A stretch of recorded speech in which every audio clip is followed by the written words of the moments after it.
Friends, मैं विवेक शुक्ला। मेरे channel exam preparation में आप सभी का स्वागत है। दोस्तों आप सब कैसे हैं? आशा करता हूं आप सब अच्छे होंगे। दोस्तों आज मैं भौतिक विज्ञान से रिलेटेड 40 महत्वपूर्ण क्वेश्चंस पर डिस्कस करने जा रहा हूं, जो कि बहुत ही एग्ज़ाम के लिए हेल्पफुल साबित होंगे। दोस्तों इसमें कुछ प्रश्न ऐसे भी हैं, क्वेश्चंस ऐसे भी हैं जो कि बहुत ही इम्पॉर्टेंट है, मोस्ट इम्पॉर्टेंट क्वेश्चंस हैं। तो दोस्तों वीडियो को स्किप मत कीजिए, वीडियो आप पूरा देखिएगा। चलिए दोस्तों शुरू करते हैं। दोस्तों हमारा पहला क्वेश्चन है, दूध की शुद्धता किस यंत्र से मापी जाती है? दूध की शुद्धता किस यंत्र से मापी जाती है?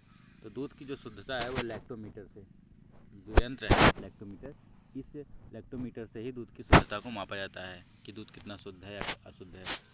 बैरोमीटर का पाठ्यांक जब तेज़ी से नीचे गिरता है तो किसकी संभावना होती है? दोस्तों बैरोमीटर का पाठ्यांक जब तेज़ी से नीचे गिरता है तो आंधी आने की संभावना रहती है। जब तेज़ी से नीचे गिरता है तो आंधी आने की संभावना रहती है। ऊंचे पर्वतों पर खाना बनाने में कठिनाई क्यों होती है? क्योंकि वायुमंडलीय दाब जो होता है वहाँ कम होता है, और यही कारण है।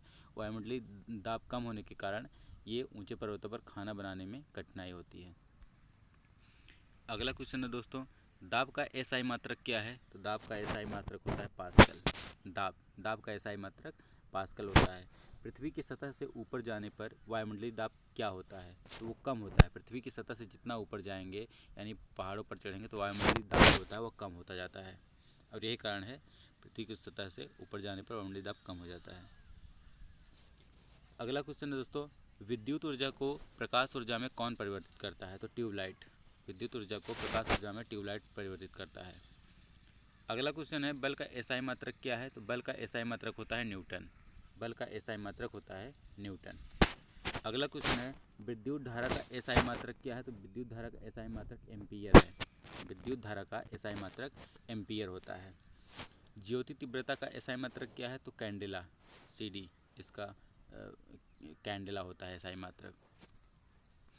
अगला क्वेश्चन दोस्तों, समय का एसआई मात्रक क्या है? तो समय का एसआई मात्रक होता है सेकंड। समय का एसआई मात्रक होता है सेकंड। ये समय का सबसे छोटा इकाई होता है सेकंड, और यही एसआई मात्रक होता है। पदार्थ का परिमाण का एसआई मात्रक क्या होता है? तो मोल होता है। पदार्थ का परिमाण जो इसका एसआई मात्रक होता है वह मोल होता है। अगला क्वेश्चन है दोस्तों, ध्वनि ऊर्जा को विद्युत ऊर्जा में कौन परिवर्तित करता है? तो माइक्रोफोन। ध्वनि ऊर्जा को विद्युत ऊर्जा में माइक्रोफोन परिवर्तित करता है। रासायनिक ऊर्जा को विद्युत ऊर्जा में कौन परिवर्तित करता है? तो वो विद्युत सेल है। रासायनिक ऊर्जा को विद्युत ऊर्जा में विद्युत सेल परिवर्तित करता है। फाउंटेन पेन का आविष्कारक कौन था? किसने आविष्कार किया था फाउंटेन? तो वाटरमैन ने फाउंटेन पेन का आविष्कार किया था। अगला क्वेश्चन है दोस्तों, सभी विद्युत चुंबकीय तरंगे किसकी बनी होती हैं? तो दोस्तों प्रोटॉन का बनी होती हैं। सभी विद्युत चुंबकीय तरंगे जो होती हैं वो प्रोटॉन की बनी होती हैं। प्रकाश के विद्युत चुंबकीय स्वरूप की खोज किसने किया था? मैक्सवेल ने किया था। प्रकाश के विद्युत चुंबकीय स्वरूप का खोज मैक्सवेल ने किया था। पराबैंगनी किरणों की खोज किसने किया था? जॉन रिटर ने। पराबैंगनी किरणें, इसका खोज जॉन रिटर ने किया था। अगला क्वेश्चन है दोस्तों, रेडियम की खोज किसने किया था? तो रेडियम का खोज जो है दोस्तों वो मैरी क्यूरी ने किया था। मैरी क्यूरी ने रेडियम का खोज किया था। और रेडियो सक्रियता की खोज किसने की थी? तो ये बैकरल ने किया था। रेडियो सक्रियता की खोज बैकरल ने किया था। दोस्तों अगला क्वेश्चन हमारा, एक ट्रेन जैसे ही चलना आरंभ करता है, एक ट्रेन जैसे ही चलना आरंभ करता है उसमें बैठे हुए यात्री का जो सिर होता है पीछे की ओर झुक जाता है। इसका कारण है तो स्थिरता का जड़त्व। इसी कारण से जब हम ट्रेन पर बैठे हों और ट्रेन एकाएक चलने लगे, आरंभ हो जाए, तो उसमें बैठा हुआ यात्री कोई भी हो वो एक पीछे की तरफ जाता है, उसका सिर पीछे की ओर होता है। तो ये कारण स्थिरता का जड़त्व होता है। एक जगह स्थिर होता है और एकाएक ट्रेन के चलने से उसकी बॉडी लैंग्वेज जो होती है थोड़ी सी पीछे की ओर जाती है, खास करके उसका सर जो होता है। अगला क्वेश्चन है दोस्तों, किसी चुंबक का तीसरा ध्रुव क्या कहलाता है? तो परिणामी ध्रुव कहलाता है। किसी चुंबक का जो तीसरा ध्रुव होता है वो परिणामी ध्रुव कहलाता है। एक कटा हुआ हीरा क्यों जगमगाता है?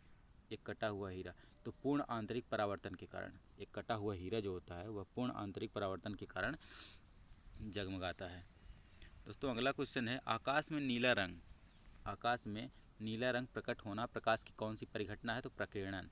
आकाश में नीला रंग जो प्रकट होता है उस होना प्रकाश की जो है प्रकीर्णन की परिघटना है।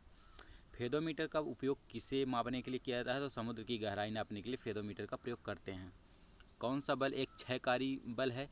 तो घर्षण बल। दोस्तों ये मोस्ट इंपॉर्टेंट क्वेश्चन है, ये मोस्ट इंपॉर्टेंट क्वेश्चन है, आप इसको ध्यान दीजिएगा इस पर। कौन सा बल एक क्षयकारी बल है? तो घर्षण बल होता है।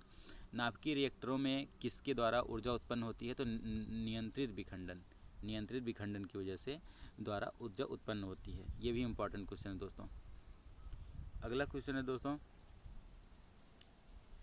अवतल लेंस से कौन सा प्रतिबिंब बनता है? अवतल लेंस से कौन सा प्रतिबिंब बनता है? तो सीधा और आभासी। अवतल लेंस से सीधा और आभासी प्रतिबिंब बनता है। लैंप की बत्ती में तेल किसके कारण ऊपर उठता है? तो केसकीय घटना के कारण।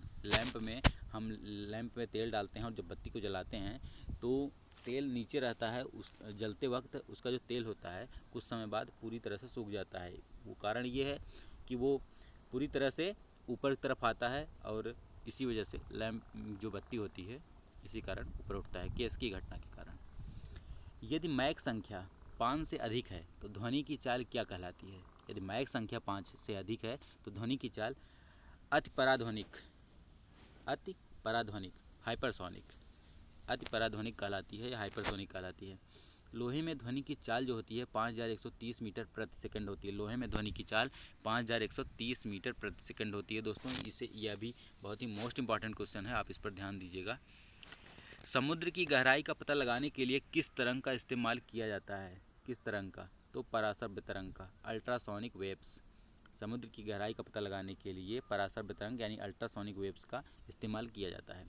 जल में ध्वनि की चाल क्या होती है? तो 1483 मीटर प्रति सेकंड होती है। 1483 मीटर प्रति सेकंड होती है जल में ध्वनि की चाल। परमाणु बम का सिद्धांत किस पर आधारित है? नाभिकीय विखंडन पर। दोस्तों हाइड्रोजन बम जो होता है वो नाभिकीय संलयन के सिद्धांत पर आधारित है और परमाणु बम जो है नाभिकीय विखंडन के सिद्धांत पर आधारित है, याद रखिएगा दोस्तों। दूरदृष्टि दोष के निवारण के लिए किस लैंप का प्रयोग किया जाता है? किस लैंप का? तो उत्तल लेंस का। किस लेंस का? तो उत्तल लेंस का प्रयोग। दूरदृष्टि दोष के निवारण के लिए उत्तल लेंस की प्रयोग की जाती है। दोस्तों हमारा अगला क्वेश्चन है, निकट दृष्टि दोष के निवारण के लिए किस लेंस का प्रयोग करते हैं? तो अवतल लेंस का प्रयोग करते हैं। निकट दृष्टि दोष के निवारण के लिए अवतल लेंस का प्रयोग करते हैं। न्यूट्रॉन की खोज किसने किया था? तो चैडविक ने किया था। न्यूट्रॉन की खोज जो है चैडविक ने किया था। अब प्रोटॉन का खोज जो है ये दोस्तों कहा जाता है कि रदरफोर्ड ने ही इसका आविष्कार किया था, लेकिन इसमें गोल्डस्टीन भी शामिल है, इनका नाम भी आता है कि गोल्डस्टीन ने ही इस प्रोटॉन का खोज किया था। तो खास करके आप ध्यान रखिएगा रदरफोर्ड ही इसके खोज करता है। इलेक्ट्रॉन का और कहीं कहीं तो दोस्तों देता है रदरफोर्ड, इसका जो प्रोटॉन था ये नाम रदरफोर्ड ने ही रखा था, गोल्डस्टीन ने इसका आविष्कार किया था। अगला क्वेश्चन है दोस्तों, इलेक्ट्रॉन का खोज किसने किया था? तो ये जे थॉमसन ने सन 1897 ईस्वी में इलेक्ट्रॉन का खोज किया था। अगला दोस्तों क्वेश्चन है, कुल्फ़ी तथा आइसक्रीम को पिघलने से बचाने के लिए क्या मिलाया जाता है उसमें? दोस्तों हम देखते हैं कभी हम लोग कुल्फ़ी आइसक्रीम आता है हमारे यहाँ तो हम लोग खाते हैं, मार्केट जाते हैं तो बहुत समय तक कुल्फ़ी और आइसक्रीम जो होता है पिघलने से बचा रहता है, वो सेफ़ रहता है। ये कारण यही होता है कि इसमें नमक और सोडा मिलाया जाता है, इसी वजह से ये सुरक्षित रहता है, ये पिघलता नहीं है। पारा थर्मामीटर का आविष्कार कौन किया था? तो फ़ारेनहाइट ने किया था। पारा थर्मामीटर का आविष्कार फ़ारेनहाइट ने किया था। दोस्तों इसी के साथ क्वेश्चन समाप्त होता है। तो दोस्तों यदि वीडियो आपको अच्छी लगी हो तो आप लाइक शेयर और सब्सक्राइब जरूर कीजिएगा। दोस्तों मिलते हैं अगले वीडियो में।